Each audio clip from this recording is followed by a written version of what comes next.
بینەرایەنزیز ئەم کاتتان باش. پرۆفێسۆر مایکل گونتر کە چەندان کتێبی لەسەر مەسەلەی کورد هەیە لەم دوایانە لە هەولێری پایتەختی هەرێمی کوردستانی عێراق بەشداری لە کۆنفرانسێکدا کرد. ئێستاش گەڕاوەتەوە بۆ ئەمریکا و پێم باش بوو وتوێژەکی لەگەڵدا ساز بکەم سەبارەت بە مەسەلەکانی پەیوەست بە کورد و ناوچەکە. پرۆفێسۆر گونتر لە ئێستادا بە بۆنەی شەڕی داعشەوە زۆر باس لە کورد دەکرێت و بەردەوام دەبینین کاربەدەستانی نێودەوڵەتی و بە تایبەتی ئەمریکایەکان سەردانی هەرێمی کوردستانی عێراق و ڕۆژئاوا دەکەن. پێت وایە پاش داعش ئەمە بەردەوام بێت و پەیوەندیەکان شێوازێکی استراتیجی بەردەوام وەربگرن بە تایبەتی لەگەڵ کوردانی ڕۆژئاوا؟ نەخێر ویلایەتە یەکگرتووەکانی ئەمریکا ئێستا کار لەگەڵ کوردەکان دەکات بۆ شکستێنان بە داعش، بەڵام شتێکی ڕوونە کە ئەمە هاوپەیمانیەکی استراتیژی درێژخایەن نییە. هەر لەگەڵ شکست خواردنی داعش ئەمریکا بە و ئاستا مەزنەکە لەگەڵ کوردەکان ناکات. بەلایەکی دیکەوە بە بەراورد لەگەڵ ڕۆژانی سەردەمی کیسنجەر کە کارەکان بەنهێنی ئەنجام دەدران، ئێستا پەیوەندیەکان بە ئاشکرا دەکرێن لە نێوان ئەمریکا و حکوومەتی هەرێمی کوردستان و هەروەهاش لەگەڵ پەیەدە و یەپەگا. جا پاش ئەوەی کە شکست بە داعش دەدرێت هێشتا هەر پەیوەندی دەمێنێت، بەڵام نابێت ئێمە وا بیر بکەینەوە کەوا ئەمریکا لە 100% پشتیوانی لە کوردەکان دەکات، لەبەرەوەی لە درێژخایەندا دەبێت ئەوەت لەبیر بێت کە تورکیا گەلێک لە کوردەکان گرنگترە بۆ ئەمریکا. بۆیە دەبێت ئەمریکا چارەسەرێکی ئەو مەسەلا قورسە بدۆزێتەوە بە کارکردن هەم لەگەڵ تورکیا لە پێشدا و هەمیش لەگەڵ کوردەکان. پەیوەندیەکان و هاوکاریەکانی ئێستای نێوان ویلایەتە یەکگرتووەکان و کوردەکانی ڕۆژئاوا چۆن دەبینیت؟ ئەمە گیر و گرفتێکی دەمودەستە. ئەمریکا کار لەگەڵ کوردەکانی ڕۆژئاوا دەکات کەوا پەیەدە و یەپەگەیە و تورکیاش پەیەدە بە بەشێک لە پەکەکەدا دەنێت کەوا بە بزوتنەوەیەکی تێرۆریستی ناوزەدی کردووە. هەروەها ئەمە شتێکی سەیرە، چونکە ئاشکرایە پەیەدە پەیوەندیەکی نزیکی لەگەڵ پەکەکە هەیە و ئەمریکاش بە تێرۆریستی دادنێت، بەڵام ئەمریکا پەیەدەی لە لیستی تێرۆریستی دانەناوە. ئەمەش تەنیا ئاڵۆزی ڕەوشی سووریا دەردەخات. کوردەکانی سووریا ئێستا باس لە دامەزراندنی سیستەمێکی فدرالی دەکەن. پێت وایە ئەم خواستیان بێتە دی لە کاتێکدا هێشتا شەڕی ناوخۆی سووریا بە کۆتایی نەگەشتووە و نە حکوومەت و نە ئۆپۆزیسیۆن لەم بیرۆکەیە لەگەڵ یادانین. لەبەر ئەوەی ئەو شەڕی ناوخۆی سووریای وەک وڵاتێکی یەکگرتوو لە ناو بردووە، کوردەکان لە سووریا دەرفەتێکی دەگمەنیان بۆ ڕەخساوە بۆ بەدەستهێنانی جۆرە نیمچە خود مختاریەک یا ڕۆژاوایەکی سربەخۆ. جا ماوەتەوە ببینین کە تا چه ئەستێک شەڕی ناوخۆ دەبێتە مایی سووریایەکی یەکگرتوو یا یەک نەگرتوو. من پێم وایە ئەوە ڕوو بدات. من لەو باوەڕەدام سووریا لەبەر یەک ترازاوە. جا ماوەتەوە ببینین ئایندەی سووریای پێشوو چی دەبێت؟ ئایا جۆرە فیدرالیزمێکی سربەخۆ کە تێیدا ڕۆژئاوا بەشێک لەو فیدرالیزمە دەبێت، یا سووریا دەبێتە چەند دەوڵەتێکی بچووکی سربەخۆ کە یەک لێیان ڕۆژئاوا دەبێت؟ مەحاڵە لەم کاتەدا دیاری بکەیت. بەخۆم پێم وایە شیانێکی زۆر هەیە کە ڕۆژئاوا سربەخۆ بێت. هەڵوێستی ئەمریکا لە بەرامبەر مەسەلەی کورد لە تورکیا تۆ چۆن دەبینی؟ سەبارەت بە تورکیا ئەمریکا کێشەی هەیە، چونکە تورکیا وڵاتێکی بەهێزە و توانایی دەوڵەتداری هەیە و ئەمریکا ناتوانێت کەڵەگایی بەسەردا بکات. لەگەڵ ئەوەشدا پێم وایە ئەمریکا پێویستە بەنهێنی بە ڕێگا دیپلۆماتیەکانیەوە پێشنیاری ئەوە بە تورکیا بدات کاتی ئەوەیە پرۆسەی ئاشتی لەگەڵ پەکەکە نوێ بکاتەوە، چونکە ئەم کارە بەرژەوەندێکی زۆری لێ دەکەوێتەوە. بۆ نمونە ئەگەر تورکیا و پەکەکە پرۆسەی ئاشتەکەیان نوێ بکەنەوە لە پڕێکە هیچی تر ئەوە نابێتە کێشە کە ئەمریکا کار لەگەڵ پەیەدە دەکات، چونکە تورکیا بەخۆی کار لەگەڵ هاوپەیمانی پەیەدە دەکات کە پەکەکەیە. ئەلبەتە ئەوە هەر باسی بەرژەوەندەکانی بۆ تورکیا ناکەین کە بە کۆتایی هێنان بە ئەو سەرهەڵدانە ترسناکەی پەکەکەەوە دەستی دەکەوێت. هەروەها تورکیا دەیەوێت ببێتە ئەو دیموکراتی کەوا مانای ئەوە بێت هەموو کەس لە تورکیا مافی یەکسانیان هەیە بۆ پەیڕێویکردنی باوەڕەکانیان لە بواری ئابووری، کۆمەڵایەتی و سیاسی لە چوارچێوەی تورکیای یەکگرتوودا. هەروەها پەکەکە و تورکیا پێشتر گوتویانە لە بەرژەوەندی ئەو کارن و کاتی ئەوەیە پرۆسەی ئاشتی نوێ بکرێتەوە و بەکردار ئەوەمان کردووە لە ساڵی 2013 تا 2015 پرۆسەی ئاشتیمان هەبوو زۆر وانەی لێ فێربووین. بۆ هیچ پاساوێک نییە کەوا بۆ نەتوانین جارێکی دیکە دەست بە و پرۆسەیە بکەینەوە. ئەوسا یەکەم شت کە تورکیا پێویستە بیکات ئەوەیە پەکەکە لە لیستی تێرۆریستی دەربکات، لەبەرەوەی تۆ دانوستان لەگەڵ تێرۆریستان ناکەیت. جا پەکەکە لە لیستی تێرۆریستی دەربکات و پەکەکەش یەکەم شتی کە پێویستە بیکات نوێکردنەوەی بەڵێنەکانیەتی کەوا هەوڵ بۆ لە ناوبردننی سەروەری خاکی تورکیا نەدات. ئایندەی کورد لە وڵاتە بە تێڕوانی تۆ چۆن دەبێت لەژێر سایەی حکوومەتەکەی ئۆردگان کە ڕیشەی ئیسلامی هەیە؟ ئەوە بێگومان پرسیارێکی زۆر گرنگە و ئەمە ڕوونەکەوە حکوومەتەکەی ئۆردوغان لە تورکیا گەلێک کێشەی بۆ خۆی ساز کردووە. هێشتاش کات ماوە بۆ حکوومەتەکەی ئۆردوغان بۆ مانەوە لە دەسەڵات بە شێوەیەکی گەشە کردو. بەڵام دەبێت دەست هەڵگرێت لە بەدیکردنی دوژمن لە هەموو شوێنێک بە تایبەتیش کودێتا سەرنەکەوتوەکەی مانگی حوتی ساڵی ڕابردوو ئەوەی کە فەتحولا گوڵنی پێتاوانبار دەکرێت کە هەموو جۆرە کەسێکی بێتاوانی لە تورکیا قوداوە لە دادپەروەری لە لەشکر لە ژیانی گشتی و پرۆفیسۆرانی وەک من کە بە هیچ شێوەیەک پەیوەندیان بە کودێتا سەرنەکەوتوەکەوە نەبووە و بە تاوانی هەبوونی پەیوەندی ڕاماڵکراون. هەروەها ئەوە ناکرێت بۆ حکوومەتەکەی ئەردوغان سەرکەوتوو بێت و لە هەمان کاتیشدا بەردەوام بێت لە سازکردنی ئەو هەموو دوژمنە بۆ خۆی. بۆیە دەمەوێت وەک دۆستێکی تورکیا و حکوومەتەکەی ئێستای هانی حکوومەتی تورکیا بدەم کۆتایی بەو تەنگەژانە بهێنێت و دان بەوەدا بنێت کەوا هەموو ئەو کەسانی ڕاپێچکران لەسەر کورتکردنەکەی پاش کودێتاکەی کەسانی تاوانبار نین، بەڵکو ئەوانە کەسانی وەفادارن لە تورکیا و پێویستە بگەڕێنەوە بۆ ڕەگ و ڕیشەکانی دیموکراتی و جێگای ئومێد بەخش بوو کاتێک کە ئۆردوغان هاتە سەر دەسەڵات.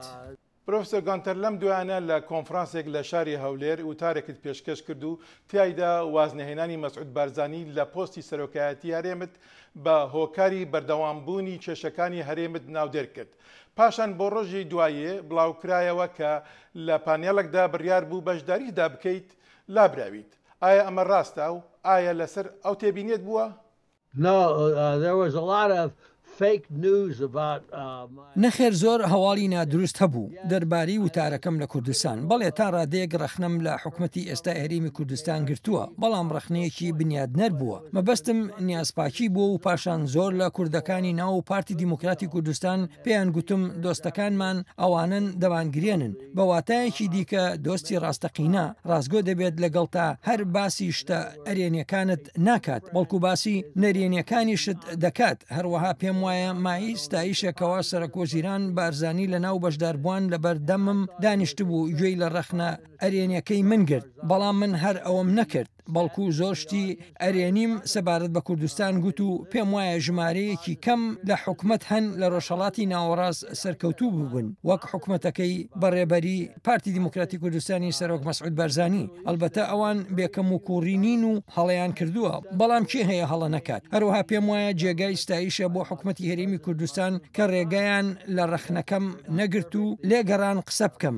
گیرروگرفتەکە وەک ئەوەی تێگەیشت بم ئەوە بوو هەندێک لە ڕێکخەرانی کۆنفرانسەکە لەو باوەڕەدا بوو بن کەوا ڕەنگە حکوومەتەکە ویستی بێتی ڕام بگرن و بۆیە هەوڵیاندا کە قسە نەکەم. بەڵام بە دڵنیاییەوە سەرۆکوەزیران نێچیروان بەرزانی ئەو کاری نەکرد و پێم وایە ئەوە هەڵوێستێکی چاک بوو، ئەو کەوا لە ڕۆژهەڵاتی ناوەڕاست یەک لە دیموکراتی ترین حکوومەتی هەیە. جگە لەوەش پاش وتارەکەم گەشتێکم بە ناو کوردستاندا کرد و ئەوانم لەوێ بەدی کرد پەرەسەندنی بوژانەوەی ژێرخانە ڕێگەوبانەکان، سازکردنی وزەی هایدرۆلیک و هەروەها تا ڕادەیەک گەشەکردن و پێشکەوتن لە سایی حکوومەتی هەرێم ڕووی داوە کە جێگای سەرسوڕمانم بوو. خۆشحاڵم جارێکی دیکە ئەوە بڵێم جاشتێکی ئاشکرایەکە لە کوردستان کێشە هەیە. من هەندێک لەو کێشانم باس کرد، بەڵام وەک ڕەخنەیەکی بنیادنەر و بە دڵنیاییەوە حکوومەتەکەی هەرێم هەوڵی نەدا ڕێگەم لێ بگرێت. سەبارەت بەو پانێڵەی کە دەبوو ڕۆژی دواتر سەرۆکایەتی بکەم، بە تێگەیشتنی من تەواوی پانێڵەکە هەڵوەشایەوە جا لەبەر هەر هۆکارێک بوو بێت ئەندامەکانی نەهاتن تێیدا بەشداری بکەن، بۆیە هیچ پانێڵێک نەبوو کە سەرۆکایەتی بکەم. لەبەرەوە مەسەلەکە لابردنی من نەبوو لە بەرنامەکە، بەڵکو شتێکی ئاساییە وەک ئەوەی لە هەموو کۆنفرانسێکدا ڕوودەدات و دەبێت هەندێک جار لەگەڵ ڕەوتی کۆنفرانسەکە گۆڕانکاری بکەیت. بەڵام پانێڵەکە ڕۆژێک پێشترێ کانسڵ کرابوو. پێیان گوتم کەوا ئەندامانی ئەو پانێڵە کە بڕیار بوو سەرپەرشتی بکەم لە بەرنامەکە ناویان لابراون و لەوە زیاتر هیچ دەربارەی نازانم. تەنیا شتێک کە من دەیزانم ئەوەیە وتاری سەرەکیم پێشکەش کرد و کەسێکیش ڕێگەی لێ نەگرتم. ڕێکخەرانی پانێڵەکە داوایان کرد وتارەکەم ڕابگرم، بەڵام ڕام نەگرت. هەروەها سەرۆکوەزیران بارزانی هیچ هەوڵێکی نەدا ڕام بگرێت و گوێی لێگرتم و سوپاسگوزاریم بۆ خۆشی کوردستان. ئەگەر بڕیار بێت کوردستان دیموکراتیەکی سەرکەوتوو بێت ئەوا دەبێت ڕێگە بە ئازادی ئاخاوتن و ئازادی دەربڕین بدات و هەروەها من پێم وایە ئەوەمان لەو کۆنفرانسە بینی کە وتارەکەم تێیدا پێشکەش کرد. بە بۆ چوونی ئێوە کێشە سەرەکیەکانی ناو هەرێمی کوردستان عێراق چین و چی باشە بکرێن بۆ چارەسەرکردنی ئەو کێشانە؟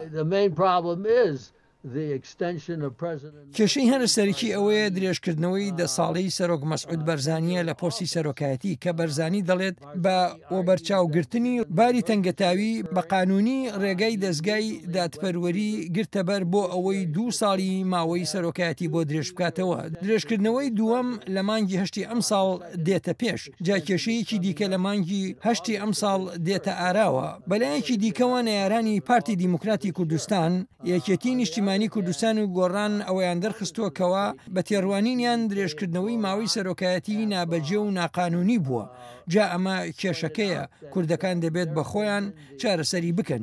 سەرباری ئەوەش دەزانی کە کێشەیەکی گەورەی ئابووری لە کوردستانە هەیە کە لە ئاکامی دابەزنی نرخەکانی نەوتساز بووە، هەروەها ئەو ڕاستی کەوا بەغدا ڕەوانەکردنی لە سەدا 17 بودجەی کوردستانی ڕاگرتووە. هەرچۆنێک بێت قەیرانی دارایی تا ڕادەیەک سست و سووک بۆتەوە. ئێستا گەیشتونەتە حاڵەتێک کە شکستێنانی داعش شتێکی حتمیە و ئەوەش حکوومەتی هەرێمی کوردستان لەسەر بەخۆی نزیکتر دەکاتەوە. پێدەچێت ڕفراندۆمێک بۆ سەربەخۆیی لە درنگانێکی ئەم ساڵ ساز بکرێت و شتێکی ئاشکرایە و دەنگدانێکی بەهێز لە بەرژەوەندی سەربەخۆیی دەبێت و ئەوسا ئەو دەسەڵاتە بە حکوومەتی هەرێم دەدات کە خوازیارەتی بۆ دانوستاندن بۆ ئەوەی کە ئومێد دەخوازم جابوونەوەیەکی دۆستانە بێت لەگەڵ بەغدا. دەبێت شتێکی وا بێت کە بەغدا قبوڵی بکات و من پێم وایە بەغدا ئامادەیە کە سەربەخۆیی بە حکوومەتی هەرێمی کوردستان ببینێت ئەگەر بە ڕێگایکی دیپلۆماتی دروست ئەنجام بدرێت ئەوەش لەسەر حکوومەتی هەرێم و بەغدا دەوەستێت. من لەو باوەڕەدا نیم پێیان بڵێم چی بکەن. من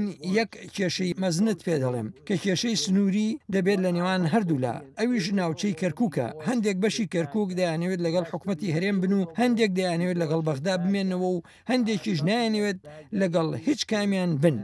لەو حاڵەتەدا ڕەنگە پێویست بۆ بکات جۆرە ئۆتۆنۆمیەکی تایبەتمان هەبێت بۆ تورکمانەکان و بۆ ئاسووریەکان، یا لەگەڵ بەغدا بن یانیش لەگەڵ حکوومەتی هەرێمی کوردستان بن. ئەوسا بێگومان کێشەی دانپێنان دەبێت. پێم وایە بۆ ئەمریکا زۆر گرنگ دەبێت پشتیوانی لەسەر بەخۆی حکوومەتی هەرێمی کوردستان بکات. ئەگەر ئەمریکا ئەوە بکات ئەوە هەموو خەڵکێکی دیکە چاوی لێ دەکەن و هەمان کار دەکەن.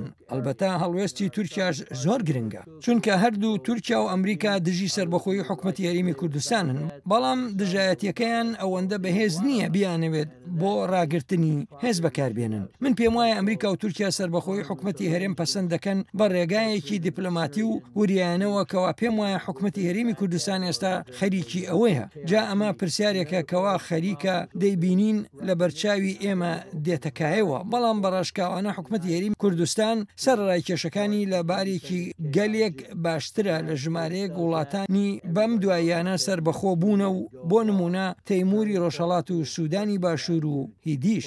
پرۆفسۆر گونتر، ئایا هەرێمی کوردستانی عێراق دەتوانێت تەنیا پشت بە نەود بەستێت بۆ هەبوونی حکوومەتێکی بەهێز؟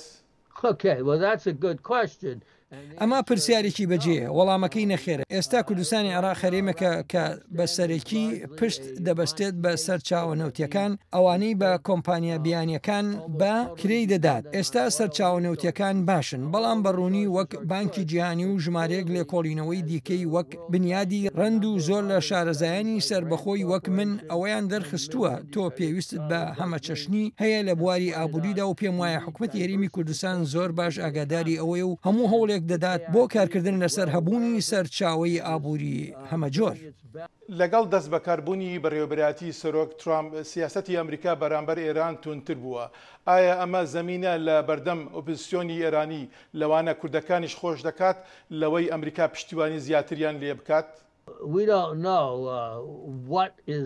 ئێمە ئەوە نازانین چی کار دەکات و چی کار ناکات. سەبارەت بە ئێران ئەویش وەک تورکیا و وڵاتێکی مەزنە و مێژوویەکی درێژی هەیە لە سەرکەوتنی توانایی دەوڵەتداری هەیە و هەروەها کەڵەگایی قبول ناکات یا جۆرە وڵاتێکی ناسەقامگیر نییە کەوا خەریک بێت وەک عێراق و سووریا بڕوخێت. بۆیە دەبێت بە جددی لە ئێران بڕوانرێت. هەرچەندە ئەمریکا و ئێران زۆر کێشیان هەیە، ئەمەش بۆ ئەو ڕۆژانە دەگەڕێتەوە کە بە ناقانونی و دیپلۆماتانی ئەمریکایەکان لە ساڵی 1970دا بە بارمتە گیران. هەرچۆنێک بێت ئەوان نزیکەی 30 ساڵ بۆ 35 ساڵ دەبێت توانیومانە خۆ لە شەڕێک دوور دوور بگرین لە نێوان ئەمریکا و ئێراندا. ئومێدەوارم لەسەر ئەوە بەردەوام بین، هەروەها لەوانەیە سربەخۆیی حکومەتی هەرێمی کوردستان ببێتە مای سازبوونی لە یەکتێگەیشتن لە نێوان ئەمریکا و ئێران، لەبەر ئەوەی ئێستا ئێران زۆر دژی سربەخۆیی حکومەتی هەرێمی کوردستانە، چونکە سربەخۆیی هەرێم بەڕوونی دەبێتە مای زیاتر هەبوونی دەسەڵاتی ئەمریکا، تەنانەت ڕەوانەکردنی لەشکری ئەمریکا بۆ ناوچەی حکومەتی هەرێمی کوردستان کە بە دڵنیایی و ئێران زۆر دژی ئەمە دەوەستێت. اینجا ئەگەر حکومەتی هەرێمی کوردستان سربەخۆی وەربگرێت، پێم وایە هەر ئێستا ئەمریکا و ئێران پێویستە بە وریایی و بەنهێنی بە شێوەیەکی دیپلۆماتی لەگەڵ یەکتری قسە بکەن سەبارەت بەوەی کەوا ئایندەی حکومەتێکی هەرێمی سربەخۆچی دەگەێنێت